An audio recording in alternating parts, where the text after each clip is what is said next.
ห่างไปรถเลย10-20 ปีเลยจะเสียจิตเลยนั่นคือจะเป็นในนั้นตามเบิ่งสงสัยทั้งเพิ่นก็เป็นห้างบ่ตลอดเป็นห้างอยู่แม่เขียน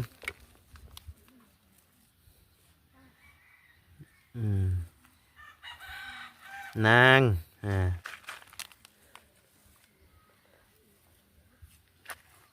เป็นนมเปรี้ยวกับขนมเด้อโดยไปเข้าห่มบัดนี้ไปเข้าห่มไปฮ้อนไปเนาะ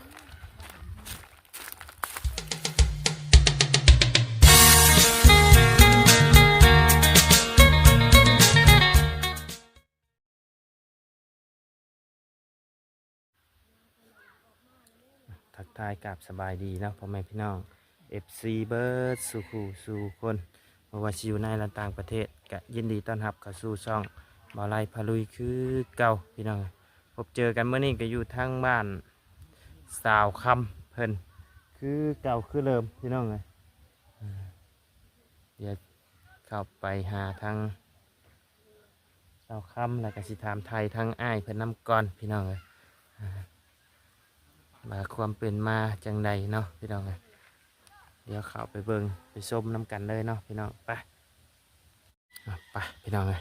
เดี๋ยวเข้าไปสอบถามทางอ้ายสาวคำเพิ่นก่อนพี่น้องเลยเพิ่นมายืนเบ้ายืนลมน้ำเนาะพี่น้องเลยไปสบายดีเด้ออ้ายเด้อโดยอันนี้เนี่ยเป็นน้องของเจ้าบ่เป็นน้องสาวเนาะน้องสาวเพิ่นปลาดุกปลาผัวแต่เจ้าพาเพิ่นมาขออยู่น้ำบ่สบายดีลุงโดยสบายดีไปขนมไปเอาขนมบ่บ่ย่านคนเนาะ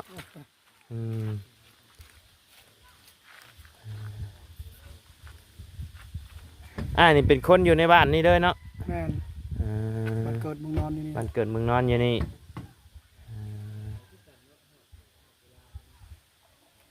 น้องเป็นน้องเจ้าแท้ๆบ่นี่นะแม่นน้องแท้น้องแท้ๆเนาะใช้เฮือนเจ้าได้เฮือนเจ้าดังนั่นเนาะอ๋อเฮือนน้องที่ว่าทั้งดุงเฮิมเพิ่นไปท่ายเห็นบ่ไม่พุ่งน้อยก็บ่มีแหละทุกน้อยเขาจะขึ้นกันประมาณได้2-3 โลแล้วอยู่ในเฮือนเดี๋ยวนี้ได้เพิ่นเฮ็ดแล้ว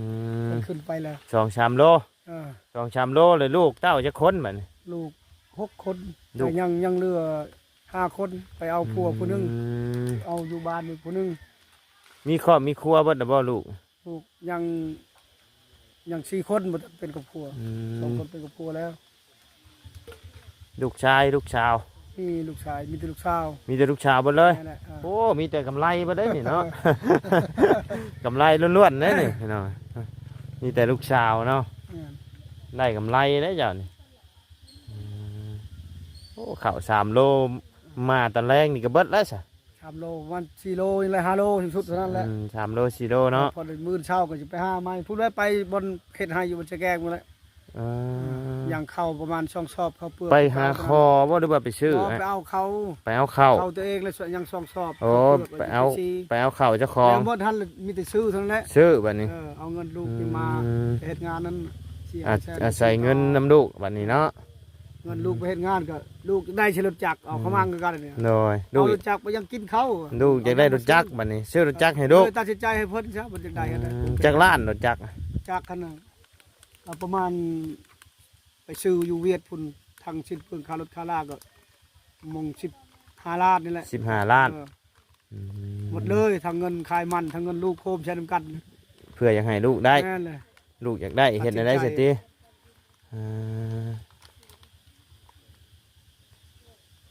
นี่แหละพี่น้องเลยลูกอยากได้ก็เคาะคอนใช้ให้ลูกเนาะหาไม้เข้าก็หารับจ้างมู่แล้วโดยมันทางให้กับผู้ใดไปทางอยู่บ้านชะแกงบ่มีเฮ็ดเบี้ยเฮ็ดงานยังใช้อยู่พี่นะบ่ได้เฮ็ดหยังบ่ได้เฮ็ดประชาชนนั่นล่ะยันแบบว่าเฮ็ดไปปลูกมันให้เบียดให้จีนปลูกมันให้เวียด บ่ได้ลายดินบ่ได้ลายดินนาปลูกข้าวบ่ได้เลยมาหั่นมาเปลี่ยนปลูกมัน โดย หน้าก็ประมาณ0.5หรือ0.6นี่แหละแล้วก็ปลูกมันขายปีหนึงได้อยู่10 ล้านแต่ว่าไล่ค่าหมู่มาซอยได้เฮ็ดงาน โดย ไล่ให้เขาเป็นวันหนึงแสนชาวให้เขาก็หมดไป เวลาไอ้ทั้งสาวคำเพิ่นลงไปเฮ็ดเวียกเฮ็ดงานนี่เจ้าว่าเป็นผู้ดูแลพอ แม่น เวลา ดูแลลูกเรา ดูแลลูกกับแม่ แม่แหละก็ได้เรียกเขาหมด เป็นทางเจ้าเนาะหาข้าวหาน้ำให้กินบ่ แม่นหาให้เขาบนไม่จะกุบนะนี่นะ ให้น้องไปเฮ็ดงานอีก แล้วก็เพิ่นก็ฝากมาซื้อข้าวซื้อน้ำไม่ให้กินแล้วเนาะ คือ400,000 500,000พักรถโดยสารไปเอา ฝากใน ซื้อเขา ฝากน้ำรถโดยสาร แม่น อืม บ่เป็นดังชื่อเด้ บ่เป็นหนังสือบ่ คันคือเข้าเป็นดังชื่ออยู่ใครในโอนใจโทรศัพท์นั่นโอนใจ เฮาก็เอาเลขบัญชีน้ำเพิ่นเด้เฮาเอาเลขบัญชีอยู่ใน ลิ้นบ่เป็น ให้ไอ้พุ่นน่ะให้ไอ้ถ้าแก่ให้เจ้อย่างนั้นเพิ่นโอนให้ก็ได้มันจังสบาย เขานะไปบอกเขาคือ มันจังสบายบ่ยากฝากในรถโดยสารเด้ แม่น คือลูกเจ้าฝากมากับฝากมาในรถโดยสารคือกันบ่ บ่ได้พากลูกขอแล้วโฮมใหม่ โฮมไม่ได้เอามาทีเดียวเลย ทีเดียวงาน เออ เราบ่ได้พาก จักเดือนจักปีเพิ่นไปมาเท่านึง 2 ปีนี่นั่นแหละ ช่องปีจังมาเท่านึง บ่ปีกายเรามา โอ้มาช่วงสงกรานต์คือกันบ่ มา ปีหนึงมาเท่านึง ตัวหนึง คือแล้วนี่ก็สิลงไปอีก เออ เด่นสงกรานต์นี่ยังแล้วก็ลงไปอีก ในสงกรานต์สิไปต่ออีกเพิ่นน่ะ อยู่ก็จักสิเฮ็ดหยังเนาะ แม่น อยู่น้ำบ้านน้ำเมืองเตะพุ่นเด่นซื่อๆพี่น้องเอ้ย ก็นี่มาฮอดจนเก้าจนเข้าให้มาฮอดนั่น โดย บ่มีข้าวกินคันบ่ไปไปเฮ็ดงานเงินเดือนออกมาน่ะพากให้พ่อ พอได้ซื้อข้าวซื้อน้ำกินเนาะ แม่น อ่า ปีนี้เราบ่ได้พากปีนี้มีแต่คนไปหาเองเขา ปีนี้บ่ได้พาก รถอะเด้ เพิ่นอยากได้รถแล้วเพิ่นบ่ได้พากให้ เออ อ่า นั่นแหละ เก็บเงินซื้อรถ แม่น อ่า ได้รถจักร น้อย ได้รถจักรคันหนึงเลย ได้รถจักรคันหนึงบัดนี้ วันนี้แล้วว่าไปวันนี้เราได้แล้วพอซื้อข้าวกินจะ น้อย เฮ็ดวันนี้อย่าโฮมเงินซื้อไม้เฮ็ดเฮือนก็ได้แล้วบัดนี้เฮาไปรอบนี้ ม ได้รถจักรเฮาแล้วเพิ่นว่า อยากบัดนี้อยากได้เฮือนบัดนี้ แม่นจักได้เฮือน หาเงินเฮ็ดเฮือนเนาะ ปีกานี่ก็ได้ไม้ให้ได้ไม้นะครับได้แปดนะ ไม้เครื่องไม้อิหยังนี่ครบเบิดแล้ว ยังโอ้ยยังพอแห้ง ยังพอแห้ง หาก็ได้เป็นผ้า แป้นพา ทางนี้มาหาคุณชิปเพราะนั้นเสาหาก็ได้6เสา อืม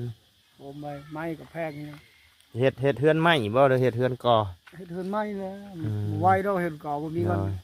อย่ามาเฮ็ดเฮือนก่อคือเพิ่น โอ้ยพอแห้งเฮ็ดอันนั้นเฮ็ดได้ เฮือนมูลค่าเฮือนฮอด4-500คุณเฮ็ดได้ 400-500 ล้านพุ่นติ โอ้เพิ่นเขาติดกะโลข้างใน หมู่บ้านนี่มีจักหลังคาไอ้ นี่45 45หลังคา 45ในบ้านเพิ่นว่า อ่า โรงการแต่ละเทื่อเป็นแรงงาน45นี่มัน50ครอบครัว อ่า 45หลังคา ทั้งอ้ายนี่บ่ที่ว่าพาเขาย่างไปหัน แม่ เมื่อวานนี่ ไปเบิ่งเงินแม่กะมายนั่น โอ้เจ้านี่เป็นอันหยังน่าอยู่ในบ้านนี่ เป็นนั่น เป็นในบ้านบ่ ในโฮมนุ่งเขา เป็นในโฮม เออ ทั้งในบ้านได้ใช่เพิ่นอยู่ ห้ ใช่ อง เจ้าเป็นห้องในบ้านบ่ ใน จ้ะ บ้านเพิ่นช่วยเวียกเพิ่น อ๋อเป็นห้องในบ้านเนาะโอ้บ่ธรรมดาเด้นี่เนาะ เป็นห้องในบ้านเนาะอ่าเช่นเพิ่นย่างไปหันเพิ่นชวนไปเฮือนมีตู้นะบ้านนี่พี่น้องแต่ว่าทางบ่ไล่กับบ่ได้ทายซ้ำไปพอดี มีเด็กน้อยให้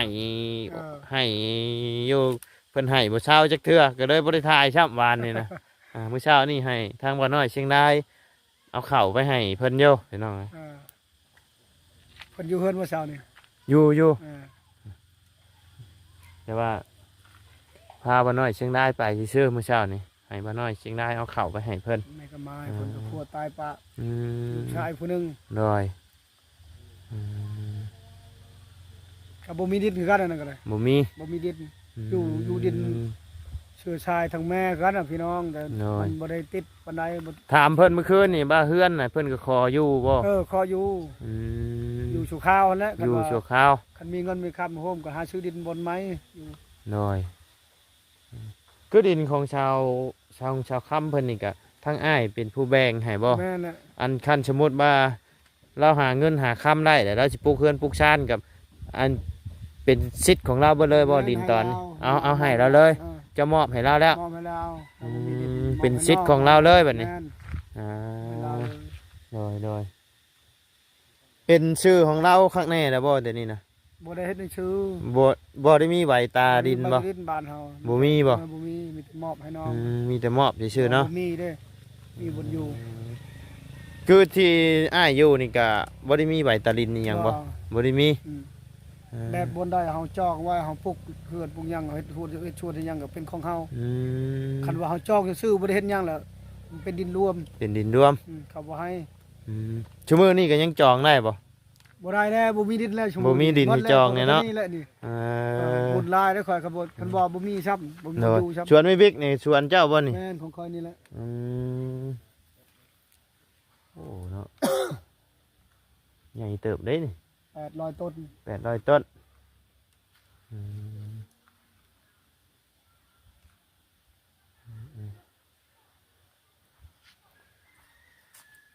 จักปีจังสิได้ขายนี่ 7 ปีพุ่น 7 ปีได้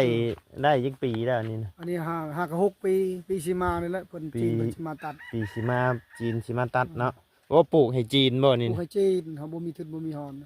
เฮ็ด ปลูก เฮ็ด ให้มั ให้ น จีน อนามัยให้มันตัดมันหลายต้น1,600,000 อื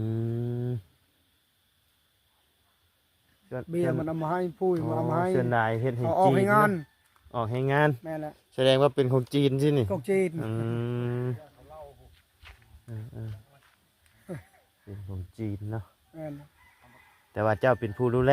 แม่นคอยเป็นผู้ดูแลรักษา อืม ทำไมมัน โดย บ่ให้มันหกทางแต่ละปี โดยครับอยู่นี่เนาะดินเจ้าแบ่งให้แม่นบ่เพิ่นเฮ็ดหัวอ้อมเบิดเลยบัดนี้ แม่นแหละ อืม ทางนั้นอยู่คอยดุดแล้วดีของเขาดุดแล้ว อืม นี่ก็แตะเก้าก็ของเขาญาติเอายานะ อื ก็อยาก ม เฮ็ดความของเขา มันยังได้น้ำแปะหน้าทางเลย อืม เขาชื่อชาว โอ้เพิ่นชื่อเสาสิมาเฮ็ดเฮือน แม่นแหละ ก็เลยเพิ่นอยากได้เอาให้เพิ่นเลย เอาให้เพิ่นเลยเฮ็ดเลยบ่อยากเฮ็ดความเฮาคนทุกข์คนยากมันจะไปใช้ฮอดใช้ อืม ยาใช้ให้เขา โอ้เอากันง่ายนะนี่มันโพดรักเนาะ พอแล้วมันก็บ่แม่นพูนบ่ไกลชื่อชายกันหรือคนรักแฟนกันพี่น้องกัน พี่น้องกันเนาะบ่อยากเว้าหลายเนาะ ยาให้เขา โดย เห็นเขาญาติเอาก็เขาอ่านว่าเฮ็ดยังบ่ได้ชื่อชายกันหรือเคยหักแพงกันและพี่น้องกันนั่น โด น่ะ ยอืม คันพื้นเขาก็บ่กล้ากันเห็นมันเป็นความ โดยไม่ตู้เพิ่นบ่อยู่เฮือนเนาะไม่ตู้ โอ้ย เพิ่น ไปตลอดเพิ่น ไปตลอดบ่ เป็นผักเป็นหญ้าเป็นหนอเหล้าเป็นหน่อไม้ไปขาย ไป ซื้อหมกเพชรตึงนัว เอาไปขายอยู่ใช่น่ะ ตลาดสะโพดหมดแหละ ย่างไป ย่างไปทางลัดนี่ทาง โอ้ลัดไปทางนี้ใกล้บ่ ไกล2 หลัก อ๋อ 2 กิโล ย่างลัดไปนี่ใกล้เนาะ แม่นใกล้ คันมาทางนี้ไกลแล้ว โอ้ โค้ง ไกลแล้ว เกี่ยวเนาะ ๆทางโค้งทางตะวัน แต่ว่าไปทางแบบรถจักรรถหยังไปทางลัดนี่ก็ได้บ่ ได้ไปทางผู้โค้งแล้วไปทางซื้อนี่ทางยางทางตีน อื นะ ม ทางน้อยแบบนี้ รถจักรไปบ่ได้คือเก่า ไปบ่ได้มันมีห้วย เออ ไปบ่ได้ แปลงเอาบ่ได้แปลงไป บ่ด้แล้วมีห้วยมีห้องมัน อืม 2-3 บอดหมดมีหน้าทงนาเขาอีก ตัดทุ่งนาไต่คันไปแล้วละ บ่ได้ ทั้งบ้านนี่ไต่คันไปเลยนะตัดไปเลย คันอยู่บ่ได้ใหญ่คันน้อยรถตกคันเลยรถ น้อย เนี่ย มีสัญญาณแต่โบแห้งอยู่บ้านอันนี้เนาะ แม่น โหลดคลิปบ่ได้พี่น้องเลย มีรถไฟฟ้า ต้องขอโทษขออภัยน้ำพ่อแม่พี่น้องหลายๆเนาะที่ต้องคลิปช้าพี่น้องเลยเพราะว่าเข้ามาบ้านนี่สัญญาณก็บ่ค่อยดีพอแต่เล่นเฟซเล่นหยังได้โทรนี่ได้อยู่พี่น้องแต่ว่าเขาโหลดคลิปนี่โหลดบ่ได้สัญญาณบ่แห้งเพราะว่าโหลดคลิปนี่ต้องใช้สัญญาณเน็ตแห้ง แม่น น้อย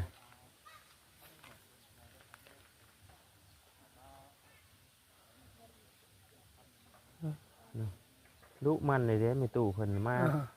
เมื่อวานนี่ก็ไปสอนปลาเนาะสอนอยู่เช่ผู้บ่ เช่บ่ได้เช่บ่เฮียง เช่บังเฮียง เพิ่นหากินเอง อ หากินเองหาเลี้ยงด่านน้อยน้ำอีกเนาะ แม่น เออได้ยินทั้งอันสาคำว่าเวลาเพิ่นอยากให้เพิ่นก็เว้าไปเรื่อย เอาเลยเพิ่นไล่เด้อหลานเพิ่นไล่เอา ๆได้นี่ ไล่ปุ๊บไปหาเพิ่นค่อย เออ บัดดีแล้วก็เข้ามาอีก เออคือว่าแหล้วเนาะเพิ่นคนบ่นั่นพี่น้องไงเพื่อนนี่ก็เฮ็ดเพิ่นเฮ็ดเองติ เฮ็ดเองเนี่ย เออเออเนาะ เฮ็ดเองเขาบักให้แล้ว อืม มาจากบักเช่าให้ค่อยซื้อค่อยเฮ็ดเองบ่ให้เจ้าเฮ็ด อืม เจ้าเฮ็ดเวียกเลี้ยงลูก โดย นั่นเพิ่นว่า โดย เพิ่นแพงลูก อืมแพงลูกบ่อยากให้ลูกเฮ็ดสิเฮ็ดเอง เจ้าทุกข์เพิ่นว่า เออ ขอเฮ็ดเองว่ะ อืมผู้ว่าชวนนี่ก็เราเฮ็ดบ่ได้ เรา นี่ เฮ็ด เนาะ เองหมดเลยในศาลเองหมด สานเองเบ่เลย อืม โอ้ดุได้ไม่ตู้เพิ่นนี่เนาะพี่น้องเอ้ย นี่เพิ่นหายเด้อทาง อืม เพิ่นว่าให้ค่อยแล้ว ให้น้องเลยยังไปเที่ยวอีกว่ะพูดไปทางลุมไปทาง ดินนี่เที่ยวก็บ่ได้ ว่าไปเที่ยวอีก สมมุติคือทางทีมงานเข้ามานี่เพิ่นบ่ให้บ่คือจุกข่อยเข้ามานี่ ว่า อย่าบ่ให้ ตัวเองนั่นแหละบ่ ก็เฮาก็บ่ถือเพิ่นเนาะเพิ่นเป็นนั่นนั่น รู้จักอยู่ เฮา แขกมาแล้วบ่ให้ เฮาบ่ว่าเฮาก็ฮู้จักเพิ่นอยู่เพิ่นเป็นแนวใดเนาะก็บ่ถือเพิ่นพี่น้องเอ้ยแบบว่าคันคนในบ้านย่างนี่ให้บ่ บ่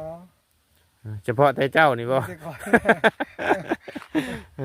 แล้วอุกยำโอ้ โดยโอ้ยกะยาเพิ่นดอกเนาะจังใด มานี่ก็ดีบกดีใจ โดย มาแยงเพิ่นชอย จังใดเพิ่นก็เป็นแม่เฮา คน เนาะ พิชิแม่นเพิ่นก็เดือใจเป็นห่างไปรถเลย อืม 10-20ปีเลยสิเสียจิตเลยนั่นคือสิเป็นอันนั้นตามเบิ่งสงสัย ทั้ง คือน้อง เพิ่นก็เป็นห้างบ่ ทุกข์ตลอด อืม เป็นห้างอยู่แม่ อืมทั้งน้องก็มาเป็นห้างอีกบัดนี้เนาะ เป็นห้างอีก อืม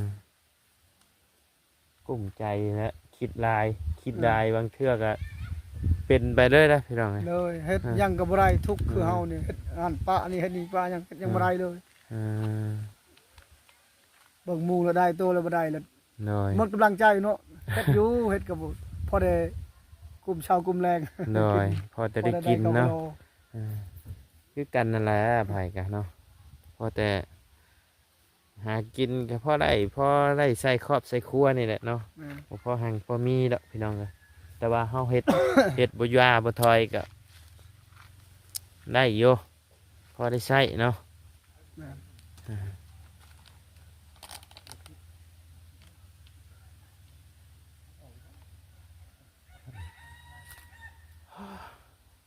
ฮ้อนมื้อนี้ ฮอนเบิดเท่านั้นแหละฮอนวานนี่ก็ฮอน ใกล้ฮอดสงกรานต์นี่เด้เนาะ แม่น อืม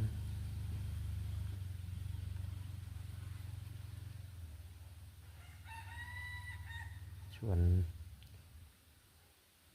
เพิ่นปะกับผัวเพิ่นได้จักปีแล้วนี่ นางคำบ่ เนาะ ปะได้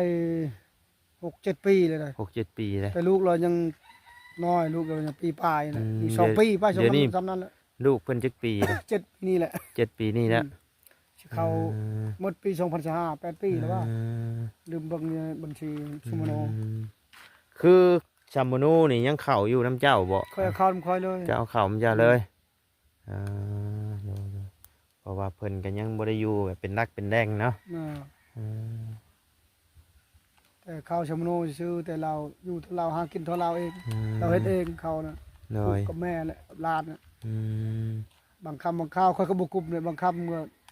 คันซื้อเข้าใหม่ๆเขายังสิหลายๆเนี่ยแบ่งให้เพิ่นแน่โดยนึง มีแต่เราหากินเอง ลูกก็5-6 คนนะเจ้ากันเนาะ หาหกคนเลย แล้วยังอยู่น้ำเจ้าตอนนี้ยังจะคนใช่ 5 คน อืมหาคนทั้งลูกเคยเป็น6บัดนี้ อืม เลี้ยงเขาทุก เลี้ยงลูกเคย เออ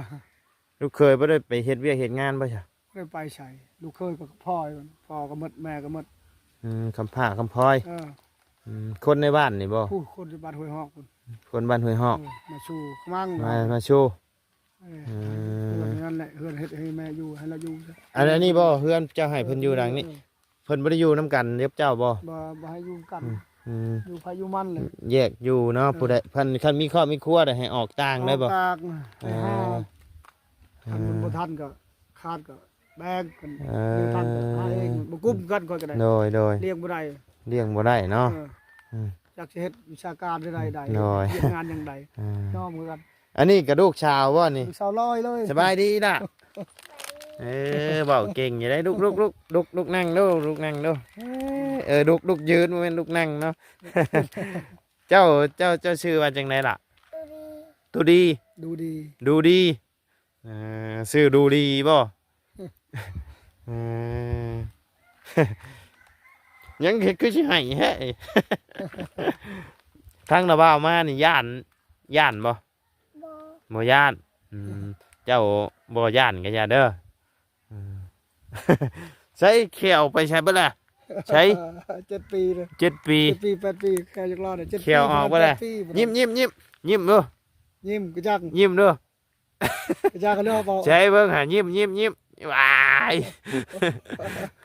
เขียวหายบ่ล่ะกินขนมลายไปจักบ่จะกินขนมลายบ่กินขนมลายจนเขียวบ่มีเนาะ บ่ เออ นะ โอ้ถือว่าเพิ่นเบ้าเก่งแน่นี่คันจังหน่อยนี่คันเพิ่นดึงแฮงขี้เก้าเก่งแน่นี่ โคร นะ งการเพิ่นขึ้นไปเห็นไปชอมเฮียนอยู่หั่นไปกวดเฮียน เจ้า เพิ่นออกไปอ่านเฉยเด้ บ่โอ้เก่งแน่นี่เนาะ ชื่อได้ลูกชื่อนางดูดีพุ่นล่ะ นางดูดี เพิ่นอ่านอธิบายเขา โดย ตัวสะกดเท่านั้นกอไก่ขอไข่น่ะ เจ้าเฮียนฮอดห้องปอใดได้ล่ะปอหนึ่งมื้อนี้วันหยังวันอาทิตย์โอ้เก่งแน่นี่เนาะ 1 บวก 1 1 บวก 1 1 บวก 2 บวก 2 เป็น3เป็น4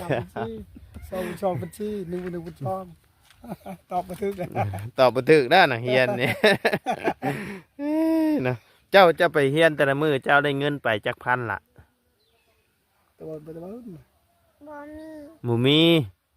ทั้งพ่อบ่ได้ให้ไปบ่บ่พ่อเพิ่นบ่เอาให้บ่เนาะพ่อกับบ่มีนี่แหละเนาะจังบ่ได้ให้พี่น้องเอ้ยเจ้าไปโรงเรียนเจ้าย่างไปบ่ย่างเจ้าบ่ได้ขี่รถถีบไปบ่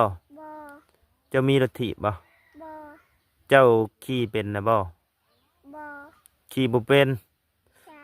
สมมุติบ่มีนี่เจ้าขี่เป็นบ่ เฮ็ดเอา เจ้าอยากได้อีกบ่อยากได้เออโอ้เว้าเก่งแน่นี่พี่น้องเอ้ยเนาะ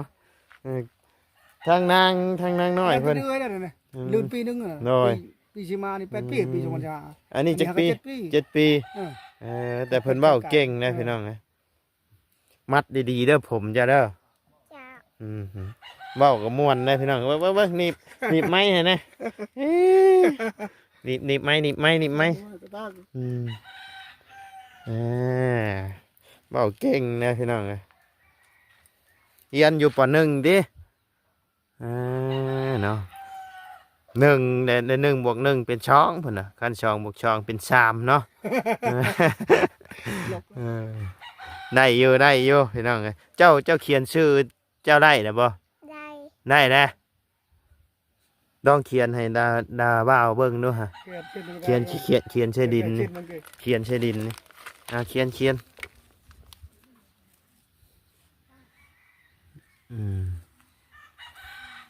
นาง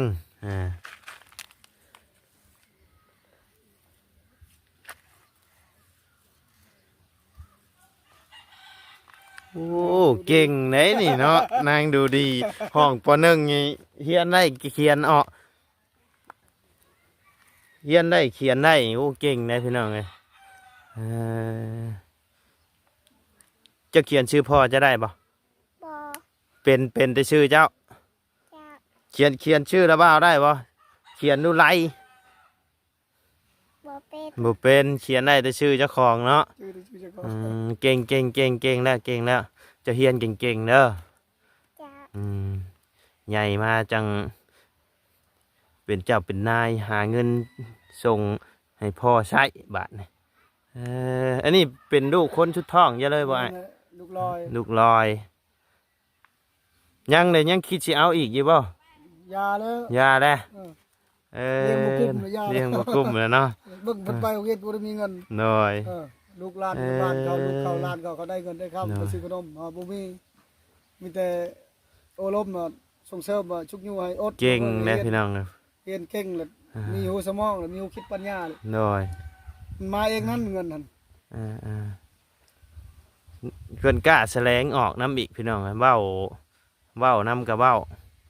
แต่ว่าคันเพิ่นใหญ่กว่านี่เว้าอะไรดุดได้อันนี้เพิ่นยังย่านอยู่จักเว้าคำตอบคำอยู่นี่เนาะกินข้าวเที่ยงนะบ่มื้อนี้บ่ล่ะ จาลำดอยไทย กินข้าวเที่ยงนะบ่ ยังเจะได้ยังกินมื้อนี้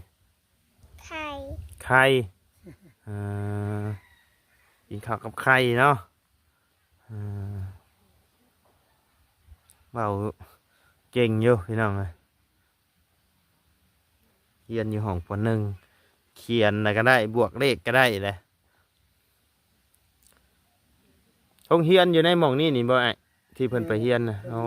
อยู่เทิงนี่เนาะมือวานนี่กายไปอยู่ กายไป คิดว่าบ่ได้แม่นเฮือนคนในเฮือนไอ้ชาวคำเพิ่นนี่หน่อยก็เลยกายไปพุ่น ไปถามไอ้อีกเฮือนหลังนึงว่าแม่นบ่เฮือน เด้ชื่อลาวเห็นบ่อันน่ะบ่าวเตียงทอง บ่แม่นอันนี้เสือของหัวหน้าทีม เวลาทิพย์เนาะ หัวหน้าทีมเคยเบิ่งอยู่บ่คลิปบ่าวเตียงทอง เพิ่นมีโทรศัพท์มันเคยบ่ได้มีโทรศัพท์ กับทีมงานเดียวกันนี่แหละแต่ว่าเพิ่นซื้อเพิ่นเฮ็ดเสื้อออกมาเลยเพิ่นมาแจกให้ทีมงานใส่ทีมงานได้เบิดทุกคนเนาะซื้อค่อยซื้อบ่าวไล่เด้อ บ่าวไล่เนาะ โอ้ย บ่าวไล่ชื่อเนาะ หน่อย เขียนต้นมาบ่าวไล่สละได้เขียน เขียนเป็นบ่ บ่ บ่เป็นโอ้ยเนาะป .1 ได้ซ้ำนี่ก็เก่งแล้วพี่น้องเขียนชื่อตัวเองได้แล้วเนาะเก่งแล้ว คือย่านแท้ย่านบ่ บ่ หมูย่าน ลักษณะเคารพ ชนะอันนี้นี่เนาะเบ้าม่วนได้พี่น้องก็มีแต่เจ้าโรยเนาะปกติเด็กน้อยเนี่ยนี่โอ้เบ้านี่บิดฉายบิดขัวแลนปนีพุ่นละพี่น้องไงเบ้าเก่งพี่น้องไงแต่กระทั่งลูกชาวเพิ่นอีกเพิ่นนึงก็โอ้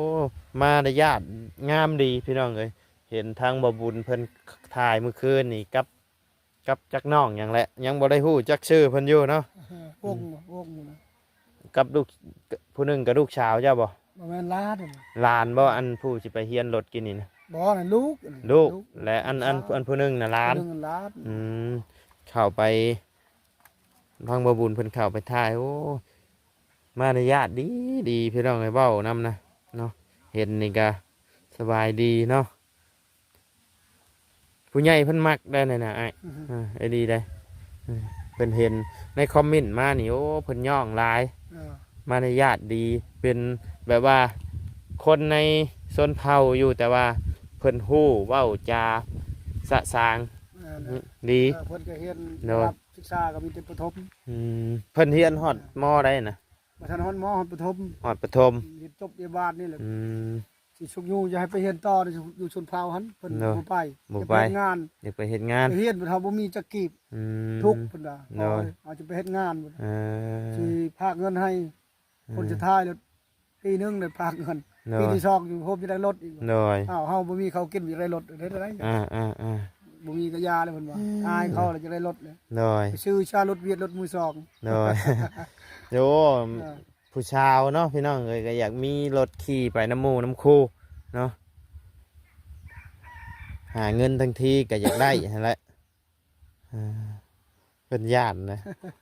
อยากคือย่านนี่เนาะ เฮ็ดเพิ่นเฮียนแบบนี้เด้อครุบทุกคนในครูมันอยู่แบบนี้แหละ เนี่ยอยู่ในนี่เลย นี่เลยท่านบอกว่าครูอาจารย์บอกว่าอย่าแล้วลูกเอ้ยจบแล้ววันนี้แล้วแหละจัง มื้ออื่นนี่ไปแล้วมื้ออื่นนี่เนาะ ไปแล้ววันจันทร์ ไปโรงเรียนแล้วมื้ออื่นนี่พี่น้อง มีแต่เจ้ากับโรยได้พี่น้องเลย เด็กน้อยบางคนนี่ผู้ใดเออ นี่หูจักบุญคุณเนาะ น้อยพ่อแม่ถือว่าพ่อแม่ก็สอนมาดีอยู่เนาะทางอ้ายเพิ่นสอนมาดีพี่น้องเอ้ยบอกสอนลูกเต้าดีเนาะแต่ก็แล้วแต่จิตใจเพิ่นนำได้เนาะ แม่น เอาสิสอนซำใดก็คือเก่าพี่น้องเอ้ย แม่นลูกเกิดมันเกิดเองมัน โดย ลูกสอนได้กับบ่ฮู้เนาะ โดยย่านนะบ่าวบ่ บ่ บ่ย่าน เจ้าบ่ย่านก็ย่านเด้ออืม จ้ะ อืมซ้ำกันแล้วกับลูกสาวข่อยนี่แต่ว่าลูกสาวข่อย9 ปีแล้ว ใหญ่แล้วเดือนนี้ น้อย 9 ปี แต่ว่าสิสูงกว่านี้หน่อยนึง มันเตี้ยคือพ่อเลย พ่อก็เตี้ย เตี้ยคือกันข่อยก็เตี้ยคือกันป้าจะมาเอาไอ้นมน้ำลาวบ่าวไหมเอานมให้ทางน้องดูดีเพิ่นก่อนพี่น้อง ดูดีได้นี่มัดผมแต่งตัวนี่เป็นตะแพงได้พี่น้องเอ้ยคือกระตุนนี่มาพี่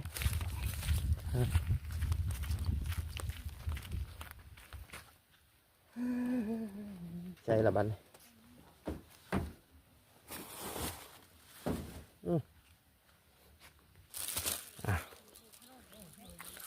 เด้อน่าเด้อเป็นนมเปรี้ยวกับขนมเด้อโดย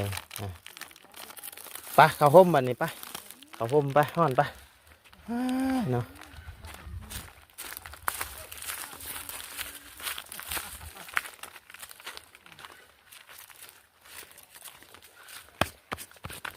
มีแต่ขี้พุ่นเข้ามาทางนี่เนาะขี้พุ่นได้พี่น้องขันยามผลนี่มาบ่ได้เลยได้อพี่น้องเอ้ยทางนี่ ขอบใจแล้วบ่ เพิ่นขอบใจแล้ว ขอบใจแล้วบ่ ขอบใจแล้วเป็นนม เป็น กับ บ่อุทัยพร อ่า เป็นบ่อุทัยพร อ่า อาจจะดีมีแฮงเด้อเบา อ่า เจ็บอย่าให้ได้ใครอย่าให้มีพุ่นว่า จะว่าอุ้ง ให้ เด้อ มีที่สุขภาพเข้มแข็ง ว่าเอาเด้อฮะ บ่เป็นดอกก็ได้ ว่าได้บ่ บ่ บ่ได้ มีแต่ให้อยู่ดีมีแฮงเด้อว่าเท่านั้นแหละ บ่เป็นหยังเนาะเพิ่นเว้าได้ซำนี้ก็ดีแล้วพี่น้องเอ้ยเด็กน้อยบางคนนี่เห็นกล้องนี่แล่นทั้งไห้ทั้งห้องแล้วพี่น้องเอ้ยปบจนว่า บ่เอาหยังเลยละย่านเพิ่นมาเอาบีเออ เจ้าเห็นอยู่บ่ข่าวเด็กน้อย จับเด็กน้อยนะบางคนนี่โว้เห็นรถใหญ่นะนี่เข้ามานี่แล่นปบเลยพี่น้องเอ้ยแต่ว่าทางน้องเพิ่นบ่ย่านเนาะเอาสาวเคทางละว่าวสิได้ออกปะเด้อบัดนี้เด้อ ขอบใจหลายๆ โดยสบายดีล่ะ ใจ โดยสบายดีแต่ว่า สวัสดี สบายดีโอเคสำหรับพ่อแม่พี่น้องสำหรับคลิปนี้ทางมาลัยก็จะได้ขอจบคลิปลงไม่เพียงสำนี้กันเด้อพี่น้องเด้อขอบบุญขอบคุณพ่อแม่พี่น้องและ FC เบิดสุขุสุคนเนาะที่เข้ามาติดตามและรับชมทางช่องมาลัยพาลุยเนาะพี่น้องสำหรับคลิปนี้ก็ไปแล้วสบายดีเด้อเนาะ